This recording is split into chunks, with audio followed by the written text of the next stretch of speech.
शुद्ध भावनया चैव स्थापितं लिंगमुत्तमं तल्लिंगम पौरुषम प्राहु तत्प्रतिष्ठितमुच्यते।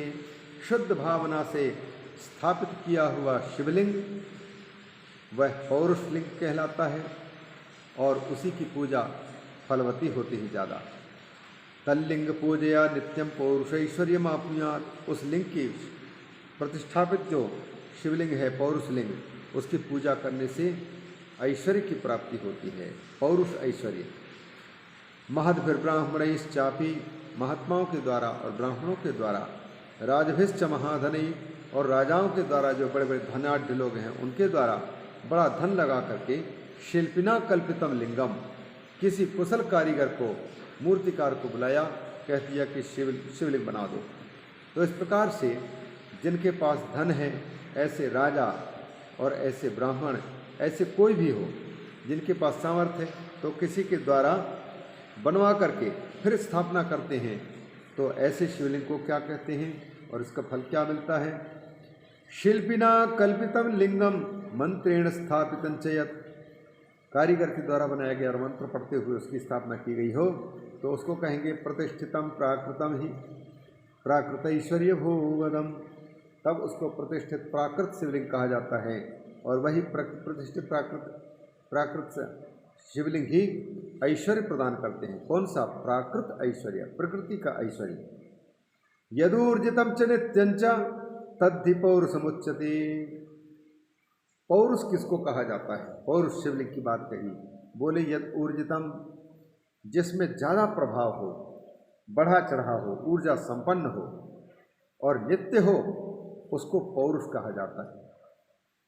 और यद दुर्बलम नित्यंचा, जो टेम्परेरी है, बहुत समय तक टिकाऊ नहीं है और दुर्बल भी है, तब उसको प्राकृत कहा जाता है।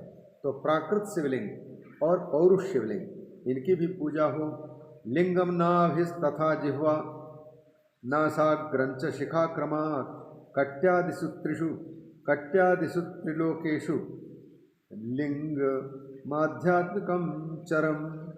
लिंगम नाभिस्तथा जिह्वा। अब देखिए, शरीर में भी नाना प्रकार के शिवलिंग विराजमान हैं। कौन कौन हैं? सबसे पहले तो मनुष्य का चिन्ह ही, लिंग ही एक है। दूसरे नाभि है, यह भी है। जीभ है, नासा का अग्रभाग है, शिखा है। ये क्रमशः ये क्या है? कट्यादिषु त्रिलोकेषु, कटि आदि जो तीन लोक हैं, उन तीनों लोकों में लिंगम आध्यात्मिकम चरम, ये आध्यात्मिक शिवलिंग कहलाते हैं। इनमें तीनों स्थानों में जो लिंग की भावना की जाती है, उस आध्यात्मिक लिंग को ही क्या कहेंगे फिर? चरलिंग, चलता फिरता शिवलिंग, ऐसा कहेंगे। तो इसकी भी पूजा भावना के द्वारा इनकी पूजा की जाती है। लिंगम नाभिस्तथा जिह्वा नासाग्रम च शिखाक्रमात् कट्यादिषु त्रिलोकेषु लिंगमाध्यात्मिकं परम चरम पर्वतम पौरुषम प्रोक्तम। पहाड़ों को भी भगवान शिव का ये पौरुष शिवलिंग कहते हैं, पौरुष लिंग है। भूतलम प्राकृतम विदुः, और ये भूतल में, भूतल ऊपर पर्वत शिखर, ये पौरुष शिवलिंग, और ये भूतल ये प्राकृत शिवलिंग है। वृक्षादि पौरुषम ज्ञेयम, उसी प्रकार से पेड़ पौधे जो खड़े हैं, मजबूत टिकाऊ हैं, वो पौरुष शिवलिंग हैं। गुल्मादि प्राकृतम विदुः, गुल्म, लता, झाड़ी, झुरमुट आदि इनको कहते हैं प्राकृतम, प्राकृत शिवलिंग हैं। शाष्टिकम प्राकृतम ज्ञेयम, शाष्टिकम, शाष्टिकम मतलब 60 दिन वाला है। ये षष्ठी चावल, अगहनी चावल से बनने वाला भी हो सकता है। हाँ, यही बता रहे हैं। साठी नामक धान्य 60 दिन में, षष्टिका षष्ठीड़ा त्रेण पच्यन्ते, पाणिनि सूत्र है। पाणिनि जी ने 60 दिन में पकने वाले जो चावल है, अन्य धान है, उसको साठिया चावल, साष्टिक, षष्ठी रात्रि में पकने वाला साठिया धान्य को प्राकृत लिंग समझना चाहिए। और जो अगहनी चावल है उसको क्या समझना चाहिए? उसको पौरुष लिंग, गेहूं को भी पौरुष लिंग समझना चाहिए। अणिमा आदि 8 सिद्धियां। सुस्त्री कहते हैं शाष्टिकम प्राकृतम ज्ञेयम शाली गोधूम पौरुषम। शाली मतलब वही चावल और गोधूम आदि से बना हुआ जो है वह 60 दिन में चलने वाला प्राकृत, वह प्राकृत और पौरुष नाम पढ़ रहे हैं। ऐश्वर्यम पौरुषम विद्यात्। पौरुष किसको कहेंगे? ऐश्वर्य। कौन से ऐश्वर्य को? विद्या अणिमाद्यष्ट सिद्धिदम। अणिमा महिमा प्राप्ति प्राकाम ईशत्व वसित्व आदि जिनसे मिलते हैं उनको और उन निधियों को, उन संपत्तियों को, ऐश्वर्यों को। सुस्त्री धनादि विषयम प्राकृतम प्राहुरास्तिकाः। सुंदर स्त्री का होना, सुंदर धन का होना, ये विषयक जो हैं ये सब के सब ये आस्तिक लोग इनको प्राकृत कहते हैं। सुंदर स्त्री, धन आदि विषयों की जो आस्तिक पुरुष प्राकृत ऐश्वर्य कहते हैं। किसको? सुंदर स्त्री, धन आदि विषय, इनको ही आस्तिक पुरुष लोग ऐश्वर्य कहते हैं। तो ये सारा ऐश्वर्य प्राप्त कर लेता है पौरुषम ऐश्वर्यम। प्रथमम चरलिंगेषु रसलिंगम प्रकथ्यते। पहले चरलिंगों में रसलिंग का कथन किया जाता है। चरलिंगों में सबसे पहले रसलिंग का वर्णन किया जाता है। रसलिंगम ब्राह्मणानाम सर्वाभीष्ट प्रदम भवेत्। यदि ब्राह्मण शिवलिंग की पूजा करता है तो शिवलिंग की पूजा में रसलिंग की यदि पूजा करता है तो सर्वाभीष्ट प्रदम, जो जो चाहता है वो सारे कामनाओं को, चाहनाओं को पूरी कर देने वाली ये पूजा कहलाती है। बाणलिंगम क्षत्रियाणाम महाराज्य प्रदम शुभम। बाणलिंग जो होता है वो क्षत्रियों के लिए विहित है क्योंकि वह महाराज्य देता है। क्षत्रिय लोग महाराजा बनते हैं, राजा बनते हैं, राज्य की देखभाल करते हैं। तो महाराज्य प्रदम, महाराज बनाने का सामर्थ्य है बाणलिंग में। कोई क्षत्रिय बाणलिंग की पूजा करे तो चुनाव निर्वाचन आदि में उनकी कृपा से विजय को प्राप्त करेगा और पूरे विश्व में नरेंद्र मोदी की भांति अपना नाम रोशन कर सकता है। भगवान शिव के आराधना के बल पर संपूर्ण विश्व को आश्चर्य में डाल के रख दिया। सारे विश्व के नेताओं के साथ में इतना सुंदर संबंध, भारत का नाम रोशन ऊपर कर रहे हैं। ये कोई पक्षगत या पार्टीगत प्रशंसा नहीं, बल्कि जो भी व्यक्ति राज गद्दी पर बैठ कर के शासन चलाता है उचित रीति से, तो उस व्यक्ति की प्रशंसा है, उसकी अच्छाइयों की प्रशंसा तो होनी चाहिए। भगवान शिव के भक्त की प्रशंसा ना करें तो किसकी प्रशंसा करें? नास्तिक लोगों की, सनातन धर्म को समाप्त करने के लिए, भारत को बेचने के लिए जो कोशिश करते हैं, लुटेरे लोगों की प्रशंसा करेंगे क्या? धर्मी राजा राज करे, प्रजा सुखी बसे। धार्मिक राजा, भगवान भोलेनाथ का पुजारी भक्त, देश का प्रधानमंत्री, प्रशंसा उनकी क्यों नहीं होनी चाहिए? पूरा विश्व प्रशंसा करना उनकी। तो ऐसे भगवान के भक्त के यहाँ पर कहते हैं जो क्षत्रिय हैं, राज्य शासन चलाते हैं, प्रजा को अपने काबू में रखना चाहते हैं, हमारा आधिपत्य पूरे विश्व में हो, यह चाहते हैं, तो एकमात्र महेश्वर ही, भगवान शिव ही पूरे विश्व में अपना आधिपत्य जमा रखे हैं। भगवान शिव ही जब तक चाह रहे तब तक के लिए व्यक्ति को जीवन है। जब वो महारुद्र महाकाल का रूप धारण कर ले तो कोई बचने वाला नहीं है। सारे कोरोना को पैदा प्रेरित वही कर सकते हैं। मनुष्य की क्या ताकत, क्या औकात कि वो किसी को मारने के लिए सब बीमारियां उत्पन्न कर सके, महामारी की बीमारी। मनुष्य की क्या औकात की सुनामी लहर प्रकट कर दी। मनुष्य की क्या औकात है कि वो भूकंप ले आए। मनुष्य की क्या औकात है कि वो उत्तराखंड में पहाड़ को सीधे गिरा करके और कितने जनधन की हानि करा दे।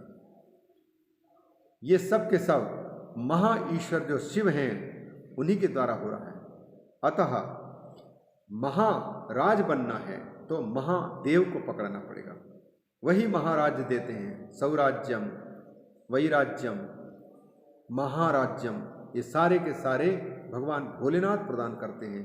इसलिए कहते हैं क्षत्रियों को बाणलिंग, भगवान शंकर का बाणासुर के नाम पर प्रसिद्ध बाणलिंग, बाणलिंगम क्षत्रियाणाम महाराज्य प्रदम शुभम, शुभ भी है क्षत्रियों के लिए और महासाम्राज्य देने वाला भी है। इस रहस्य को यदि कोई नेता समझ ले तो चुनाव आने के पहले ही लगातार अगर भगवान शिव का आश्रय ले ले, बाण लिंग की पूजा करे, तो यह शिव पुराण की बात कोई गलत नहीं हो सकती।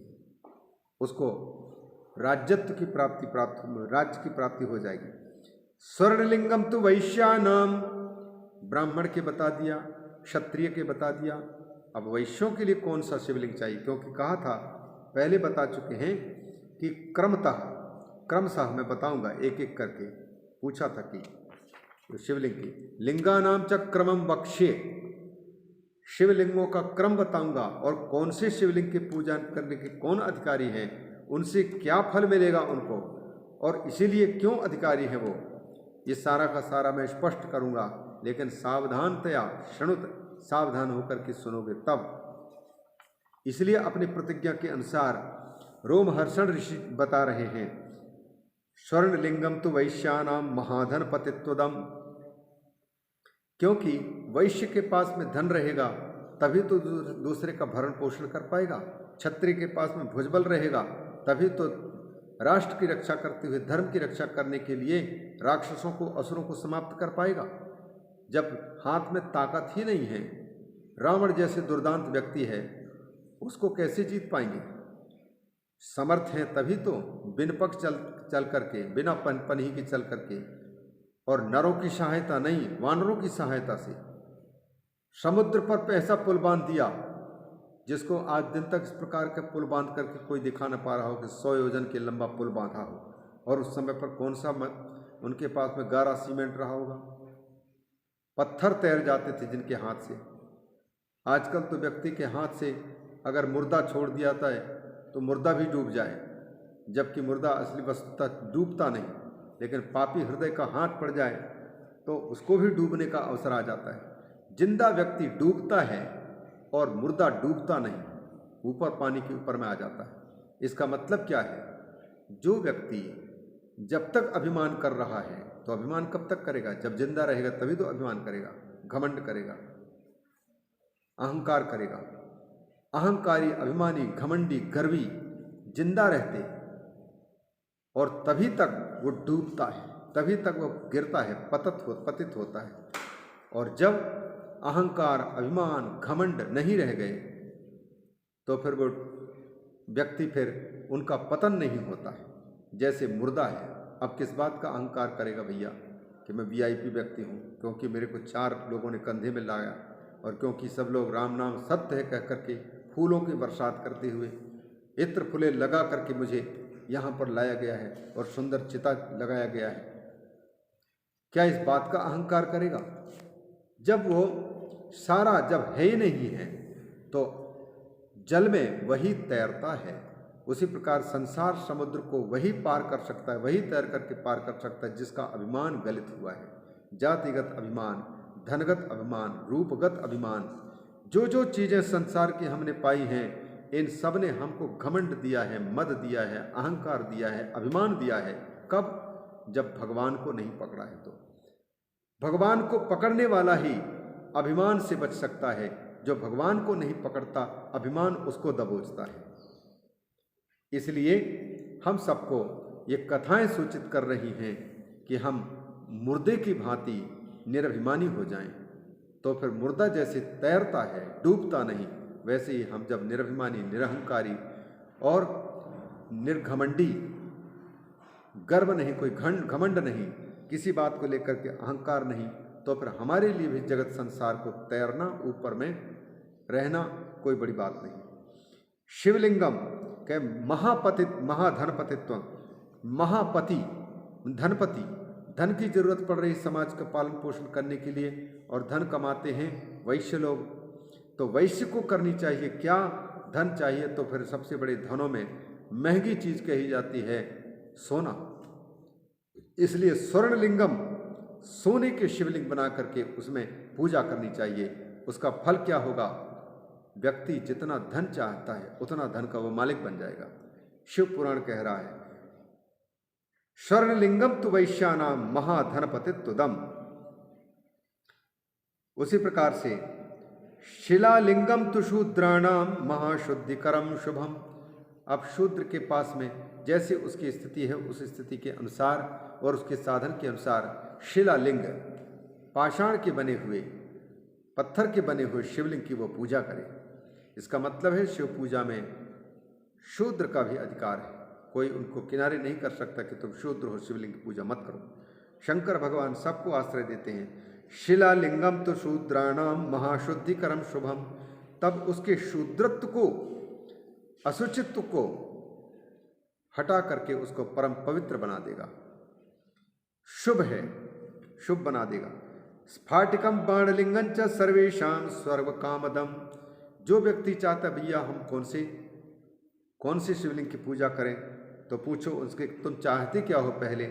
बोले तो हम तो सब कुछ चाहते हैं। तो सब कुछ चाहते हो तो सभी लोगों के लिए 2 शिवलिंग हैं।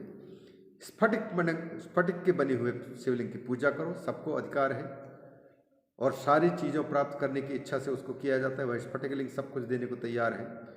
उसी प्रकार बाणलिंग की भी पूजा कर सकता है कोई।